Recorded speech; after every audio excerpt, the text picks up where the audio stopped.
So now starting with the last lecture of alkyl and aryl halide, that is the previous year problems हम discuss करेंगे. ठीक है, देखो question number 1. For the compound CH3Cl, CH3Br, CH3I, CH3, the correct order of increasing carbon halogen bond length. अब देखो JEE main online 2014 इतना simple question. Obviously बात है CH3F बॉन्ड लेंथ सबसे कम होगी, फिर Cl, फिर Br, फिर I. ठीक है. हाँ, अगर डाइपोल मोमेंट के बारे में पूछा होता तब ये क्वेश्चन अच्छा होता, क्योंकि ये वो क्वेश्चन किसी एग्जाम में पूछा है. डाइपोल मोमेंट में क्या होता है, हम एक्सपेक्ट करते हैं कि CH3F की डाइपोल मोमेंट CH3Cl से ज्यादा होगी. ठीक है, बट ऐसा होता नहीं है. CH3Cl की ज्यादा होती है CH3F से. चलो, बहुत सिंपल क्वेश्चन था. तो this is just to give you an idea कि हम जो पढ़ रहे हैं और एग्जैक्टली जो एग्जाम में पूछा जा रहा है उसमें कितना लिंक है. ठीक है, रिलेटेड भी चीजें हैं, हम फालतू पढ़ रहे हैं. और आप जो एक्स्ट्रा बुक भी रेफर करते हो, कुछ भी रेफर करते हो, इट इज वेरी इंपॉर्टेंट कि एग्जाम ओरिएंटेड स्टडी रहे, क्योंकि पढ़ने को तो साइंस में कोई लिमिट ही नहीं है. आप दुनिया भर के रिएक्शंस कर लो, दुनिया भर के क्वेश्चंस कर लो, but you have to be focused, क्योंकि आपके पास लिमिटेड टाइम है, बर्बाद करने का टाइम नहीं है. तो कुछ इंस्टीट्यूट्स, कुछ कोचिंग इंस्टीट्यूट का टेंडेंसी रहता है, नॉट टेंडेंसी, उनको भी करना पड़ता है कि वो बहुत हाई फाई फंडे, बहुत इररेलेवेंट चीजें पढ़ाते हैं, क्योंकि रेलेवेंट पढ़ने के लिए गया नहीं ना वहां पे. ठीक है, तो ये ध्यान देना कि पूछा क्या जा रहा है प्रीवियस एग्जाम में और हम जो पढ़ रहे हैं उसका कितना लिंक बनता है उससे. देखो second question, the synthesis of alkyl fluorides is best accomplished by Swarts reaction. है ना, फ्लोराइड्स के लिए क्या करते थे, स्वार्ट्ज करते थे. फिंकलस्टीन में क्या होता है, फिंकलस्टीन में NaI एसीटोन. ठीक है, सैंडमेयर तो डायजोनियम क्लोराइड के साथ करते थे, फ्री रेडिकल फ्लोरिनेशन. अब अल्काइल फ्लोराइड्स के लिए फ्री रेडिकल फ्लोरिनेशन तो नहीं करते ना, हाईली एक्सोथर्मिक होती है. Third, the carbon atom at which bromination will take place. अब NBS से ट्रीट किया है. अब NBS क्या करता है, low concentration of bromine provide करता है और अलाइलिक या बेंजाइलिक ब्रोमिनेशन होती है. ठीक है, अब अलाइलिक और बेंजाइलिक पोजीशन क्या क्या है. 1 भी बेंजाइलिक है, देन 3 भी बेंजाइलिक है और 4 भी बेंजाइलिक है. तो 1 पे का ब्रोमीन लगा लोगे तो मतलब कहां लग सकता है, 1, 3 and 4. D option. Now fourth question, which of the following compound can be prepared by free radical halogenation without complication by formation of isomeric by products.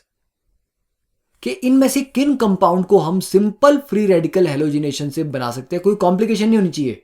ठीक है, कि कोई पैरेलल रिएक्शन नहीं होना चाहिए. तो उसके लिए क्या कर सकते हैं हम, देखो यहां पे ब्रोमीन को अगर हम हटा दें तो क्या होगा, ये हटा दिया ब्रोमीन, यहां से यहां भी निकाल दिया. ठीक है, तो चारों से हमने हेलोजन को निकाल दिया. अब देखो अगर इनमें ब्रोमिनेशन या कोई भी आपको हेलोजिनेशन करनी है तो क्या हो सकता है. इस वाले केस में कहां कहां पे ब्रोमिनेशन हो पाएगी. यहां पर आप करवा रहे हो ब्रोमिनेशन.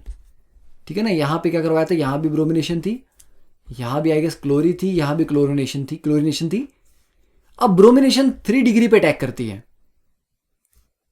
ये वाली पोजीशन भी 3 डिग्री है, ये वाली पोजीशन भी 3 डिग्री है. तो दोनों पे अटैक हो जाएगा ना, एक सिंगल ब्रोमिनेटेड प्रोडक्ट तो आपको नहीं मिलेगा. यहां पर भी ब्रोमिनेशन हो सकती है तो आपको साथ में एडिशनल प्रोडक्ट भी मिलेंगे. यहां की बात करें तो yes, it is a 3 degree. तो 3 डिग्री पे ही ब्रोमिनेशन होगी क्योंकि वो सेलेक्टिव है. पर फिर भी थोड़ी बहुत 2 डिग्री भी, 2, 4, 6 हाइड्रोजन तो 2 डिग्री भी है, तो थोड़ा बहुत तो यहां पर भी अटैक हो जाएगा, तो बाय प्रोडक्ट मिल सकते हैं. सी ऑप्शन ऐसा है कि इसमें सारी की सारी पोजीशन इक्विवेलेंट है, कहीं पर भी लगा लो कोई डिफरेंस ही नहीं है, है ना, सारी की सारी 2 डिग्री है. तो this is the only reaction या रिएक्टेंट जिसमें मल्टीपल प्रोडक्ट नहीं बनेंगे हेलोजिनेशन पे. Then question number 5, a solution of levo 1 chloro 1 phenyl ethane. 2 carbon मतलब इथेन, 1 क्लोरो है और 1 पे ही फिनाइल भी है. अब इसको इंटोल्विन रेसेमाइजेज slowly in the presence of a small amount of SbCl5, ठीक है, इन टॉल्यूइन। तो ये हमारे पास टॉल्यूइन में है और SbCl5 हमारे पास रिएक्टेंट है। अब ये रेसमाइज कर रहे हैं। अब देखो ये बेंजाइलिक हैलाइड है। अब अगर आप इसमें कोई रिएक्शन की पॉसिबिलिटी देखो तो वो कौन सा रिएक्शन यहां पे हो सकता है? तो यहां पर पॉसिबिलिटी, क्योंकि लिखा गया है कि रेसिमाइजेशन हो रही है, तो रेसिमाइजेशन देखो हमारे पास दो ऑप्शन है, SN1 SN2। रेसिमाइजेशन किस में होती है? SN1 में ही होती है। अब बेस यहां पे कोई दिया नहीं गया कि हम एलिमिनेशन की बात करें, और वैसे भी एलिमिनेशन होगी रेसिमिक मिक्सचर थोड़ा ना बनेगा, तो मतलब यहां पर न्यूक्लियोफिलिक सब्स्टिट्यूशन ही होनी है, और SN2 में रेसिमिक मिक्सचर बनता नहीं है। SN1 मैकेनिज्म कैसे चलता है? कार्बोकेटाइन से। तो ऑब्वियसली बात है ये कार्बोकेटाइन के बारे में पूछ रहे हैं। अब आप बोलो सर टॉल्यूइन का क्या रोल है यहां पे? टॉल्यूइन जस्ट एक सॉल्वेंट है। SbCl5 इसकी क्लोरीन को निकालने के लिए मतलब आयनाइजेशन में थोड़ा सा असिस्ट करेगा, क्योंकि it's a non nucleophilic solvent, right. उसके बाद जो भी सॉल्वेंट में न्यूक्लियोफाइल प्रेजेंट होगा दैट विल अटैक। और कोई पॉसिबिलिटी नहीं बची। कार्बन आयन तब बचता, मतलब कार्बन आयन तब बनता अगर हम इवन CB से जाते। इवन CB का स्कोप तब था अगर पुअर लिविंग ग्रुप हो और स्ट्रॉन्ग इलेक्ट्रॉन विड्रॉइंग ग्रुप आसपास लगे हुए हैं। वो है नहीं, कार्बिन जैसा कुछ लग नहीं रहा, फ्री रेडिकल का कोई स्कोप नहीं है, ठीक है। तो सिंपल SN1 पूछा गया, पर घुमा फिरा के पूछा गया है, कंफ्यूज किया गया SbCl5 लिख के। तो सिंपल क्वेश्चन था but language confusing. Then 6.1, the organic chloro compound which shows complete stereochemical inversion during SN2। अब SN2 सबसे फास्ट किस में होता है? 1 डिग्री में, फिर 2 डिग्री में और 3 डिग्री में तो होता ही नहीं है। तो सबसे ज्यादा इन्वर्जन किस में होगा? जो लीस्ट हिंडर्ड होगा, that is methyl chloride. Then 7th, the major organic compound formed by the reaction of 1,1,1 trichloroethane with silver powder. तो 1,1,1 ट्राइक्लोरोइथेन विद CH3 CCl3, ठीक है। तो इसको अगर आप सिल्वर से ट्रीट करोगे, अब ये किसका रिएक्शन है? ये बेसिकली एल्काइन बनाने का रिएक्शन है। ऐसे हम दो मॉलिक्यूल लेंगे, ठीक है, एक ऐसे यहां पे और सिमिलरली एक Cl, ठीक है, और 6 सिल्वर, मतलब 2 यहां 2 यहां 2 यहां, तो ये 6 AgCl निकल जाएंगे, ठीक है। तो -6 AgCl और ये CH3C triple bond CCH3। Now this was, ठीक है, ऐसा नहीं बोलूंगा बड़ा कॉम्प्लिकेटेड क्वेश्चन था, मैकेनिज्म बेस्ड था, बस ये इंफॉर्मेशन बेस्ड था। अगर आपको इंफॉर्मेशन पता है तो ठीक है, नहीं पता तो कुछ नहीं कर सकते। तो answer is C, two butyne. In SN2 reaction the correct order of reactivity, SN2 में क्या होगा? मिथाइल, फिर 1, फिर 2, फिर 3। तो सबसे फास्ट होगा मिथाइल, फिर 1, फिर 2, फिर 3, that is B option. Then 9th, in a nucleophilic substitution reaction dimethyl formamide है। डाइमिथाइल फॉर्मेमाइड का मतलब है ए प्रोटिक सॉल्वेंट है, और ए प्रोटिक सॉल्वेंट किसको सपोर्ट करता है? SN2 को, और लिखा भी है कंप्लीट इन्वर्जन हो रहा है, ठीक है। तो which one of the following undergoes complete inversion, जहां पर हिंड्रेंस सबसे कम होगी? तो PH PH Br, नहीं, ये वाला जो Br है देखो PH, अब ये दोनों तरफ से काफी हिंड्रेंस है। दूसरे वाले में देखें तो ये सिंपल PHCH2Br है, और बेंजाइलिक काफी अच्छा SN2 देते हैं, हमने ये पढ़ा हुआ है। नेक्स्ट वाले में क्या है? PHCH2CH, ये 2 होना है यहां पे, CH2Br, ये बिल्कुल 1 डिग्री है, तो इसमें हिंड्रेंस और भी कम है, राइट। और इस वाले में तो हिंड्रेंस सबसे ज्यादा है। तो आपको क्या लगता है? देखो B और C दोनों में SN2 होने का अच्छा स्कोप है, ठीक है, काफी चांसेस दोनों में होने के। अब किस में होना चाहिए? B में होना चाहिए, है ये भी 1 डिग्री, या C में होना चाहिए, ये भी 1 डिग्री है, ठीक है ना। तो इसका आंसर होगा B ऑप्शन। अब बोलोगे सर C भी तो 1 डिग्री था, वहां पर हिंड्रेंस कम है। द रीजन इज ये भी 1 डिग्री है, पर जो बेंजीन है, बेंजीन के साथ ट्रांजिशन स्टेट उसके -I इफेक्ट से थोड़ा स्टेबलाइज होती है, समझे? तो फिनाइल वाले केस में ट्रांजिशन स्टेट की स्टेबिलिटी मिलेगी। सी में भी कोई ऐसा नहीं बोल रहा कि नहीं होगा, सी में भी काफी अच्छा SN2 होगा, पर बी में स्टिल थोड़े बेटर चांसेस है क्योंकि ट्रांजिशन स्टेट स्टेबलाइज हो रही है, क्योंकि फिनाइल एडजेसेंट है, जिस कार्बन से ब्रोमीन जाएगा उसी पे फिनाइल लगा है, यहां पर उससे आगे लगा है, तो फिनाइल ट्रांजिशन स्टेट को स्टेबलाइज करने में कोई खास रोल प्ले नहीं कर पाएगा। Then 10th question, the major product form when 111 trichloropropane is with aqueous potassium hydroxide. ठीक है, देखो अब यहां पे ट्राइक्लोरोप्रोपेन है, CH3CH2 CCl3। नाउ एक्वस केवच क्या करता है हमेशा? सब्स्टिट्यूशन। तो तीनों Cl को हटा के will replace them with OH group, और एक कार्बन पे 3 OH हाईली अनस्टेबल होंगे, वाटर एलिमिनेट हो जाएगा और ये बन जाएगा CH3CH2 COH, carboxylic acid, that is propanoic acid. Simple question. Then 11th, in the given reaction, अब इसकी हम ब्रोमिनेशन यहां पे करवा रहे हैं। ये थोड़ा सा अच्छा क्वेश्चन है, इसमें आपको थोड़ा सा दिमाग लगाना पड़ेगा। देखो पॉसिबिलिटीज क्या क्या है। जो आप जस्ट ब्रोमीन लिखा है यहां पे, कोई हीट नहीं कर रहे, कुछ नहीं कर रहे, तो हीट नहीं कर रहे इट मीन यहां पर सिंपल एडिशन हो सकती है ब्रोमीन की across carbon double bond carbon. दूसरी पॉसिबिलिटी के बारे में बात करें कि नाइट्रोजन के ऊपर लोन पेयर भी होता है, क्या नाइट्रोजन कुछ कर पाएगा ब्रोमीन के साथ कि एज ए न्यूक्लियोफाइल इस पे अटैक कर दे और ब्रोमीन सिंगल बॉन्ड ब्रोमीन से ब्रोमीन पे अटैक कर ले, इस ब्रोमीन को बाहर कर दे और यहां पे Br लग जाए। पर फिर क्या होगा? फिर वो Br नेगेटिव जो है वो यहां से H को निकाल देगा, HBr बन जाएगा। तो ठीक है, वो एक पॉसिबिलिटी है, ये Br नेगेटिव बाहर चला जाए, ब्रोमीन यहां लग जाए और ये H निकल जाए, तो ये B बनने की भी पॉसिबिलिटी है, राइट। पर अगर हम दूसरी चीज देखें, नाइट्रोजन यहां पे दोनों तरफ ऑक्यूपाइड है और रिंग के बीच में है, तो इसकी न्यूक्लियोफिलिक एबिलिटी उतनी अच्छी नहीं है, हिंडर्ड काफी ज्यादा है। और दूसरी बात, नाइट्रोजन से ज्यादा अच्छा डोनर ये कार्बन डबल बॉन्ड कार्बन है, ठीक है। डबल बॉन्ड की डोनेटिंग कैपेसिटी जो वो ज्यादा अच्छी है, क्योंकि उसमें कोई नाइट्रोजन के ऊपर पॉजिटिव चार्ज आएगा, यहां पे कार्बन पे आएगा। तो एक तो ये पॉसिबिलिटी हुई, दूसरी पॉसिबिलिटी इज कि डबल बॉन्ड के अक्रॉस जो आप सिंपल ब्रोमीन ऐड करते थे ब्रोमोनियम आयन बना के, वो हो जाए, ठीक है।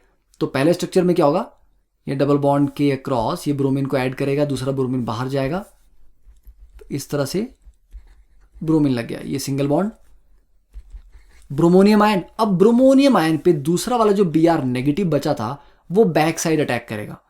अब वो back side attack bromine negative करेगा तो 2 ब्रोमीन लगेंगे, पर वो बाहर से आएगा। ये नाइट्रोजन पड़ोस में पड़ा हुआ है, और पड़ोस में पड़े हुए क्या होगा, नेबरिंग ग्रुप पार्टिसिपेशन, ये पड़ोस से यहीं से अटैक कर देगा क्योंकि इसके लिए सबसे आसान है, सबसे नजदीक है, और ये वाला बॉन्ड यहां जंप करेगा, तो नाइट्रोजन और इसके बीच में ये बन जाएगा बॉन्ड और यहां जाएगा ब्रोमीन। तो इससे क्या हुआ, एक बहुत बड़ा जो रिंग था, जो बल्कि था, प्लेनर भी नहीं था, स्टेबल नहीं था, वो 2 हेक्सागन रिंग बन गए, जिससे स्टेबिलिटी भी मिल रही है। तो इसलिए इसकी पॉसिबिलिटी ज्यादा है। बी भी बन सकता है, राइट, ए भी बन सकता है, ठीक है, और सी भी बन सकता है। ए और सी तो एक ही बात है ना, Br ऊपर नीचे एंटी एडिशन हो रही है, तो बन सभी सकते हैं, और ऐसा नहीं है कि नहीं बनेंगे, हो सकता है कुछ कुछ बने, but this is the most stable, क्योंकि यहां पे रिंग कंप्लीशन हो रही है तो स्टेबिलिटी मिल रही है उसको, और नेबरिंग ग्रुप पार्टिसिपेशन सबसे अच्छा था क्योंकि ब्रोमीन बाहर से आएगा, ये यहीं पे प्रेजेंट है। Done. Then the question number 12, the order of reactivity of the following halide toward SN1। तो कार्बोकेटाइन देखो, ये Cl बाहर गया, तो चलो सबको बाहर कर देते हैं, ठीक है, यहां से ये बाहर चला जाएगा। तो अब यहां पे हमारे पास आ गया positive charge, positive charge, positive charge. ये सिंपल 2 डिग्री है, ये 1 डिग्री है, और ये 2 डिग्री प्लस अलाइलिक है, तो ऑब्वियसली बात 3 फिर 1 फिर 2, ठीक है, C option. Then 13th question, what is the major product of the following reaction? Tert butoxide, bulky base और हीट कर रहे हो, बल्कि बेस, स्ट्रॉन्ग बेस और heat, definitely E2 is the major mechanism जिससे होगा रिएक्शन ये, तो bromine जाएगा। अब यहां वाले से भी H जा सकता है और इस वाले से भी H जा सकता है, ठीक है, तो किससे जाएगा? बल्कि ग्रुप भी आप लगा रहे हो, तो अगर देखो 2 ऑप्शन है, एक तो आप E2 बनाओगे, E2 से करोगे। अब E2 में एक पॉसिबिलिटी है सेटजेफ एलिमिनेशन की, दूसरी पॉसिबिलिटी है हॉफमैन एलिमिनेशन की। हॉफमैन के लिए क्या चाहिए होता है हमें? हॉफमैन के लिए काफ़ी बल्कि बेस चाहिए होता है और हिंडर्ड एनवायरनमेंट में हाइड्रोजन होनी चाहिए। तो डेफिनेटली यहां पर जो हाइड्रोजन है, क्या लग रहा है वो हिंडर्ड एनवायरनमेंट में है, ऑब्वियसली काफ़ी ज़्यादा हिंडर्ड एनवायरनमेंट में है, ठीक है, क्योंकि ये जो H है इसकी तरफ, एक तरफ प्रोपाइल है, एक तरफ मिथाइल है और इतना लगा, और ये बल्कि बेस भी है, तो वी हैव अ बल्कि बेस प्लस हिंडर्ड एनवायरनमेंट। तो इस हाइड्रोजन को निकालना मुश्किल है, इसको निकालना आसान है, ये बिल्कुल बाहर है। तो this will be the major product and this will be the Hofmann product, right. ये तो सब्स्टिट्यूशन होगी, सब्स्टिट्यूशन का तो स्कोप ही नहीं है। एंड E2 होगा तो यहां पर जाके डबल बॉन्ड नहीं बन सकता, क्योंकि रीअरेंजमेंट नहीं है, बनेगा तो इमीडिएटली साथ वाले पे बनेगा, ये भी नहीं बन सकता E2 में, ये बन सकता है, तो ये माइनर बन जाएगा, right. Then question number 14, consider the reaction given below. तो एक्वस NaHCO3 का सॉल्यूशन कैसा होता है? बेसिक होता है, और OH नेगेटिव से ट्रीट कर रहे हो, और ऑर्थो और पैरा पोजीशन पे स्ट्रॉन्ग विड्रॉइंग ग्रुप लगे हैं। तो जब बेंजीन पे हेलोजन लगा हो और उसके ऑर्थो पैरा पे स्ट्रॉन्ग विड्रॉइंग ग्रुप लगे हो, तब न्यूक्लियोफिलिक सब्स्टिट्यूशन हो जाती है, और वो भी कैसे? Addition elimination mechanism.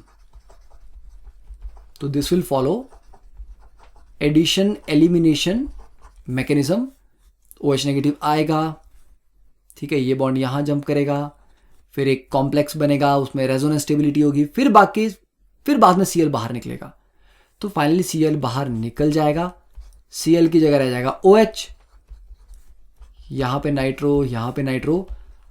अब प्रॉब्लम है नेक्स्ट स्टेप में H3O पॉजिटिव से क्यों ट्रीट किया? क्योंकि ये जो फिनोल बना, स्टार्टिंग में तो मीडियम बेसिक था, बेसिक मीडियम में फिनोल नहीं रहेगा, फिनोल कन्वर्ट हो जाएगा फिनॉक्साइड में, तो उसको वापस एसिडिक मीडियम में डाला ताकि फिनॉक्साइड से फिर OH बने। तो this is the product, done. Then 15th, the major product of this reaction. Now CF3 is a very good electron withdrawing group, एक ही है, और NaNH2 जो कि काफी स्ट्रॉन्ग बेस है। तो NaNH2 के केस में हमने देखा है कि बेंजाइन मैकेनिज्म फॉलो होता है, दैट इज एलिमिनेशन एडिशन। तो बेंजाइन में क्या बनेगा? पहले Cl निकल जाएगा, ठीक है, तो बेंजाइन में पहले आपके पास यहां वाला जो H है ये निकलेगा, फिर ये Cl निकलेगा, तो यहां पे काइंड ऑफ ट्रिपल बॉन्ड आ जाएगा। अब ये जो ट्रिपल बॉन्ड आया, अब इसके ऊपर किसको अटैक करना है? NH2 नेगेटिव को। अब अटैक करने की पॉसिबिलिटीज क्या क्या है? अटैक यहां भी हो सकता है, अटैक यहां भी हो सकता है। This is pathway A, this is path B, ठीक है। तो मान लो अगर हम A पे अटैक करते हैं,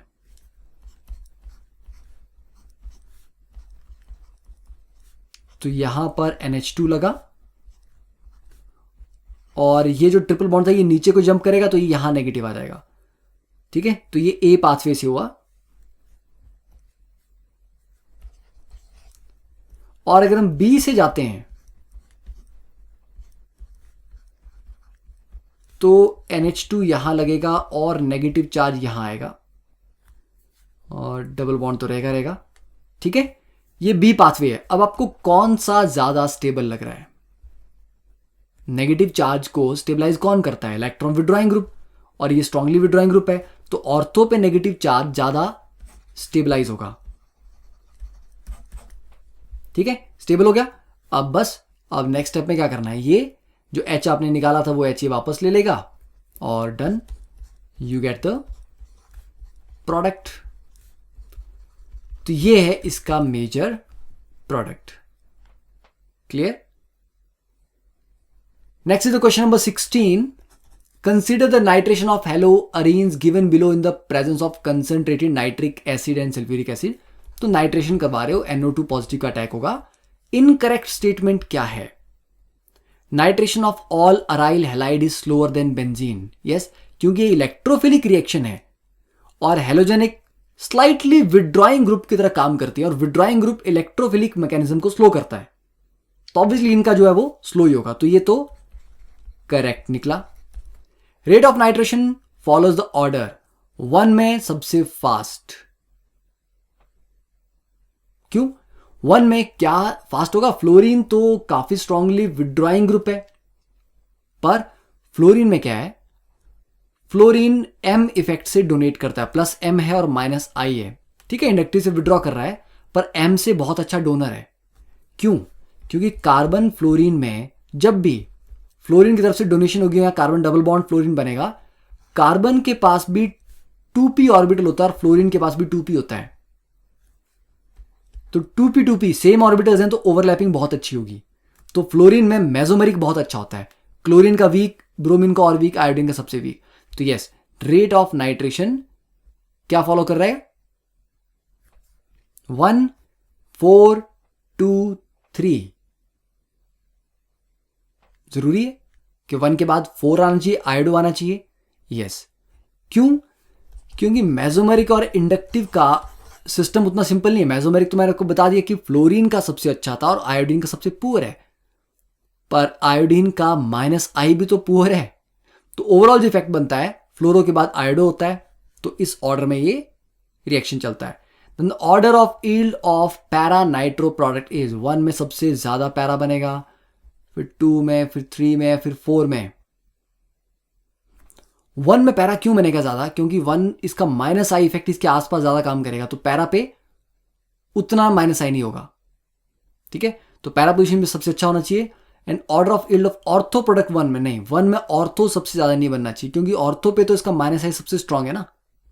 -I अगर हम देखें तो डिस्टेंस डिपेंडेंट है, तो फ्लोरीन का सबसे स्ट्रांग -I है, तो 2 पोजीशन पे बहुत स्ट्रांग होगा, पैरा पे काफी वीक हो जाएगा।